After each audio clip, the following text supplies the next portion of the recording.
Rather lads, welcome back to Cossy Arsenal Podcast. My name is Cossy. Welcome back to a brand new video. Mikel Arteta has been speaking to the media ahead of Arsenal's clash versus Aston Villa, and he says Julian Timber is 2 games away from getting back to action. That is a massive story, but also Mikel Arteta talking about Aston Villa there. We're going to be diving into each and every word the manager said. He talked about the Bayern game, and he said we have to draw inspiration from that. He also talked about Aston Villa being a very good side, and he says Arsenal cannot even imagine dropping points at the moment. We have got to go game by game, and this is the next fixture. I want your thoughts about Aston Villa, how they've been this campaign, and how you think Bayern as a fixture really affects our weekend. Because listen, we have to go back to Germany. We have to go to Germany over the week on Wednesday, and we have to play Aston Villa, very, very quality side, and then we've got to take on Wolves. Do you think those 3 fixtures could actually have an impact on the title race, or do you think Arsenal will continue to peruse through? Personally, I'm going to follow, and I'm going to be in line with Simon Jordan on TalkSport. I think Arsenal are the team we think they are. They are mature, they are better, they are quality, and we will beat Aston Villa and we will progress to the next game. Let's dive into the Mikel Arteta press conference and see what the manager has been babbling about this afternoon. Right, first and foremost, he was asked about if GABRIEL will be fit after missing a part of training, and he says we've got 1 more day to prepare for the match, so we'll see if everybody is available. But at the moment, Mikel doesn't really confirm whether Gabriel Magalhaes is going to be available for that game. Now, I think this Aston Villa game is a difficult one, and maybe Mikel Arteta, when Gabriel picked up that slight discomfort against Brighton, it would have been, I don't know what to say, but it would have been smart for us to take off Gabriel, because I thought Brighton had been neutralized, and we had neutralized Brighton in the best way possible. I'm not saying Mikel should have or Mikel made a mistake. What I'm trying to say here is that you don't want to miss Gabriel Magalhaes in important games, right? So he's got a decision now to make. Do you drop Gabriel? Do you rest him in this Aston Villa game, for this Aston Villa clash, and bring him back against Bayern and Wolves and Tottenham and Chelsea, which is going to be a very difficult run-in? Or do you actually, play him throughout the campaign, and then you let the injury heal in the summer? It's a very, very big decision. But without Gabriel, I think this Aston Villa side will have an advantage, and will have a massive advantage against us. Oli Watkins is a guy you've got to keep take care of. Joe McGinn as well is back, and I saw them against FC Leo. Again, not the most top quality side. They played on Thursday. That would have taken a toll out of them. But when they go against Arsenal, they will play with some passion. Unai Emery will set them up with some kind of passion. So I want you to let me know in the comment box below. What do we do with Gabriel? Do we rest him? In my opinion, he should play this game. If Arsenal can maybe go 2-0, an advantage, then you can take him off. But Gabriel's injury is a worry for now. That's according to Mikel Arteta, who doesn't give us a real solution and a real answer as to whether he is available. Mikel Arteta on if there is any other injury hangovers post-Bayern. He says we have some, but hopefully with another day, we are going to be absolutely okay. So we have some injury hangovers after Bayern. Those have not been specified, which is actually freaking me out right now. Which injury hangovers are we actually talking about? Like, I know, Saka was really stepped, was really kicked in that game. I know Gabriel did come into that game after the Brighton fixture without 100% fitness. I'm not really sure of any other injuries, but Mikel says we have some injury hangovers, and that is a big scare. I didn't really expect that from Mikel. I thought he was going to say everybody's okay.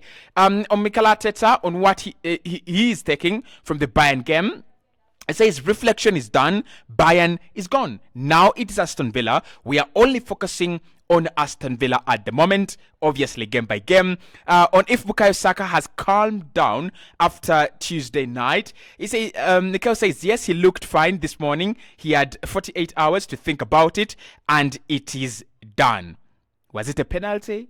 Well, personally, I thought it was a penalty before giving it deeper thought. And then after that, I was like, should have gone around the goalkeeper, should have tried to score, maybe. On what impressed him most about Aston Villa this season, Mikel says what they have done since Unai Emery came in has been a huge impact at the club in terms of performances and also consistency. It's unbelievable what they are doing right now. They're still in Europe, in a European competition, and they played last night, so it's really impressive with what they have done. On whether there are any challenges to playing last out of the 3 title contenders, it says we will know the results, but we will still have our duty to win our game, which is the only thing we can control. That's happened a few times already, and it's going to happen again in the next few weeks. So we will just focus on what we can do, what we can control, and make sure that we perform like we have to do against really a good side to beat them. Now, with Villa, I think Mikel Arteta is spot on. They have had a spell with Joel Gerrard, and I think with Gerrard, he was this inexperienced manager that had wild ideas, and those ideas could work very well in the Championship. They could work very well in League One and League Two. But when you're dealing with the Premier League, it's not. Premier League teams are not a specimen. This is not a laboratory. This is reality. And the Premier League is the one league in the world that shows you, hey, this is reality. It's either you deal with it or you actually don't deal with it. And I thought Gerrard failed to deal with it. So when they brought in Unai Emery, they actually promised him the best of the best. They promised him that he would get an organized side, money to spend, and he would also keep keep hold of his best players. They've kept Watkins, they've kept Joe McGinn, they've kept Douglas Luiz. They brought in Moussa Diaby, who I think is electronic. They've brought in Pau Torres. They have Diego Carlos at the back and goalkeeper Emi Martinez, who is fantastic and superb. So I think with Unai Emery, Villa are a top side. Like really top side. Well, you might argue that they're not in the bracket of maybe City, Arsenal, and Man United, maybe Man City, but they're surely at the same level at Tottenham, right? We have not taken we have not taken any 3 points from Tottenham and Aston Villa this campaign. We've not, right? And those are the 2 teams battling out for top 4. Right, they're the 2 teams battling up for the 4th position. So I think it's something that Mikel has got to really take care of and be aware of, and I think he is aware of their threat as well. Mikel Arteta on the semi-automated offsides being introduced to the Premier League next season. It says, I think it was unanimous that so that means that it's going to be better. It's going to be faster and more efficient. So hopefully it's going to work and be very positive for us all. So the semi-automated offside, if you don't know this, the Premier League teams have decided that instead of humans, drawing the lines, human referees drawing the lines using VAR, they're actually we are going to have software tracking who is onside and who is offside. We saw that in the World Cup 2020, but we have that in the Champions League. And I think with the Champions League, what we have is a lot of calm. I don't know whether we trust machines more than we trust humans. Obviously, VAR have not done any, not VAR, but PGMAL have not done any favors to humans. They always tell us, well, there was a human error. So that means that humans are less efficient, less effective. They take more time and they still make mistakes. And I think with offsides are very tight. They're very tight decisions. They're very difficult decisions. Subjectively, a referee could say it is onside, and subjectively, a referee could say it is offside. But what annoys me is when they forget to draw the lines. Someone just looks at it and is like, he's offside, man. He's offside. And I think Liverpool will feel hurt by this when Jurgen Klopp goes and semi-automated offsides are brought in after them failing to win the league by dropping points to a Tottenham side where a goal was actually disallowed for offside, and Diaz was clearly onside, right? So anyway, let's get into it. Let's get to more of the comments. But Mikel Arteta says we are going to have semi-automated, things, and that could be nice. On when Julian Timber will be back or fit again, he says he's still got a few steps to make. He needs to play a game, at least with the under-21s, and he's going to have an in-house game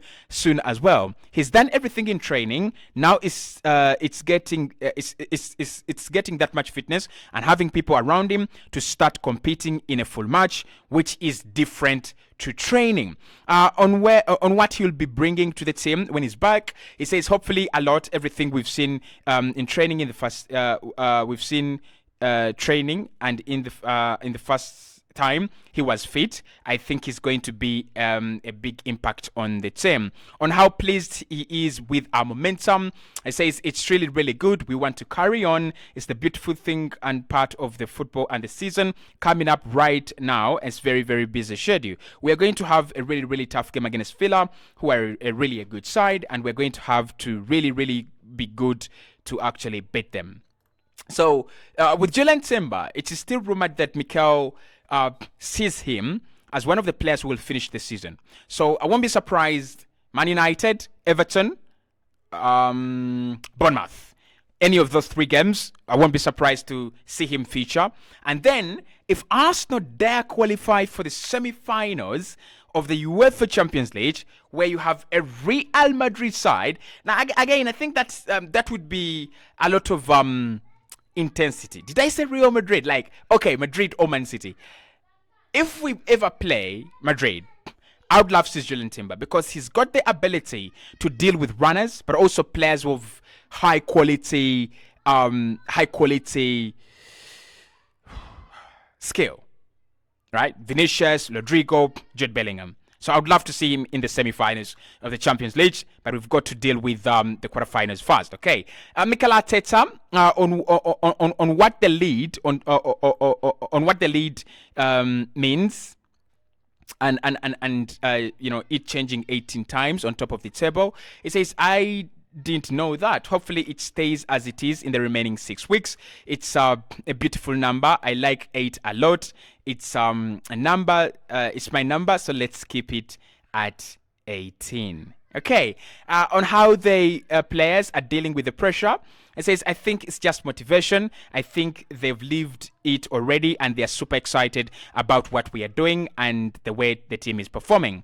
On Villa having key players missing, it says we always try to use things to our advantage. We don't know what they're going to do, and that's nothing we can control. They still won last night, and they are really, really a good side. So we know the danger and we know the strength as well, and we'll try to do what we can to actually beat them. The one thing Mikel has said here that has impressed me is we will use things to our advantage, and we will use the players that they don't have to our advantage.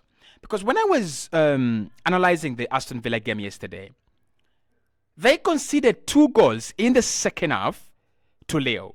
One was close. I think it was Goodmanson. Close offside.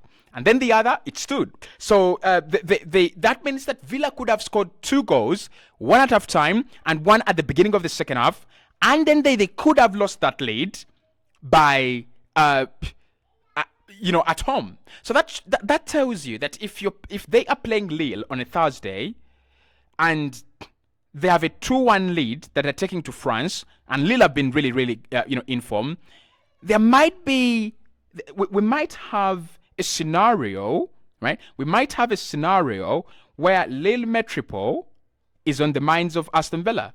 Right? I don't think this Arsenal game really means much to them, and we will do the preview, and we will talk about how important the game is to Arsenal and how important the game is to Aston Villa. But I don't think it's really important to them, right? Now they do have the same number of points as Tottenham, and Tottenham have a game in hand, so probably they will feel it's time for us to keep winning, right?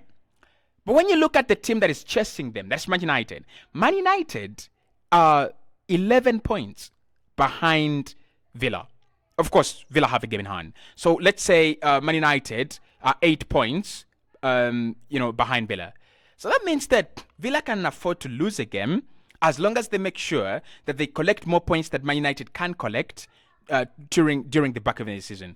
United still have to play Arsenal. United have, do they have Tottenham as well? I'm not sure, but they could have Tottenham as well. So it's going to be quite interesting to see how they actually deal with it.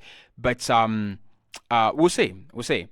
On what the players got from the Bayern result, Mikel says, I think there's a lot to take, especially how we emotionally manage the game by being very dominant and ahead. And within 15 minutes, you're behind against the top side. You have to deal with that game emotionally, which is really, really a tough thing to do. On whether players have to learn that emotion on the field, Mikel says, I think that's something that you have to work on daily with a lot of aspects to when you are there. You are already living in certain you are already leaving certain things in your system and as a team to be able to deal with them as well. On Unai Emery reaching 1,000 games as a manager in midweek, it says it's unbelievable, and he's done it in so many different countries, in so many different contexts, and has been incredibly successful. Obviously, he's from very, very close to my town, and I have a huge admiration for him and a lot of respect for him as well. On how much the next 2 weeks will define our season, it says very, very, very, very much for sure. Because we can be in all competitions going into the semi-finals of the Champions League and be on top of the league or not. Every game is going to define what our future looks like. On if it's possible to look at just one game at a time, because it's the only possible thing to look. It's only possible to look at one game, one day, and one game. It's the only thing that is possible because it's the only thing that maintains your focus and determines the task that you have to do on the day, which is the only thing you can actually control. Okay, so Mikel Arteta, they're still going game by game, one game every single day, one game every single, match day by match day. I don't have a problem with that. I've already said, if you want to win, I'll give you an example. With this, if I set a target this year, I've got to look at that target, right? And then you look at step by step, but then you focus, you remind yourself by looking at the target. So I think the team does, know what it costs and what it will cost to win the Premier League. So if they're going game by game and they're sure that strategy will work, then in all fairness, let's wait and see. But that's Mikel Arteta on Timber, Gabriel, Bayern, and Aston Villa.